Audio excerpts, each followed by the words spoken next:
Hello everyone and welcome to the first episode of Let's Learn Visual Basic. My name is Nick Post and I'm going to be your guide towards learning Visual Basic and maybe unlocking some of the secrets of it that you may not be aware of, or maybe there's things that you've wanted to learn or have heard about that you don't fully understand. I'm going to create a video series based on my experiences with Visual Basic, and hopefully I can help you out with some of your problems that you may come across. This video isn't really intended for absolute beginners because I'm going to cover some topics with an idea that you kind of understand some of the basic fundamentals of coding, such as classes and functions and variables. If not, I may start a second video series later on, geared more towards absolute beginners to try to help you out with some of the basics of coding and understanding some of that stuff, and I might even go into an HTML and CSS tutorial as well. But for now, we're going to start with some of the more advanced topics involved with the actual Visual Basic programming. If you have a copy of Visual Studio 2010, then you're already set. That's all you're going to need for this. If you do not have that software available, there is a free version provided by Microsoft that you can download. It's not the full Visual Studio, which they do have a full version of Visual Studio that you can download, but it's only a 30-day trial. There is an edition called Visual Basic Express, which is basically a portion, the VB.NET portion of Visual Studio that you can download and create apps or websites in, and it's free. There's no trial on it.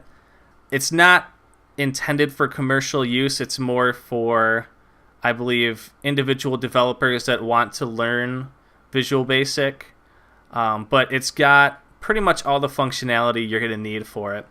And if you would like to download a copy, I'll put links in the video description as well, but all you'd have to do is pull up Google and type in Visual Basic Express. Now, currently Microsoft is on version 2012, Visual Studio and Visual Studio Express 2012. However, I believe you have to have a Windows 8 computer in order to install it. So if you have Windows 8 on your computer, you can go ahead and download it and install it. But if not, you can use the 2010 Express products, which is located on the left of the site.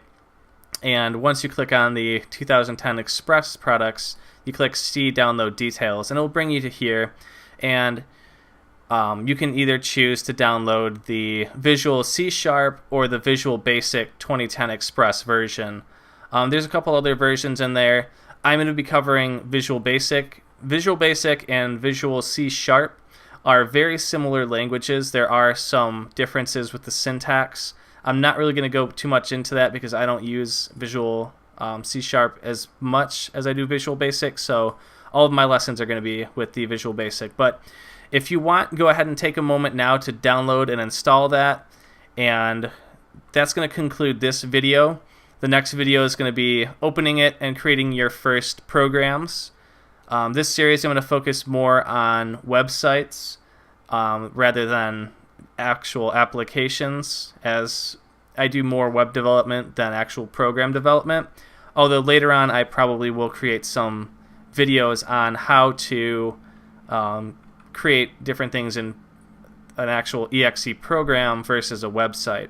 A lot of the stuff in them is very similar, as you'll see as time progresses, but for now we're going to be doing website basics. So once you've got that downloaded and installed, feel free to go to part 2.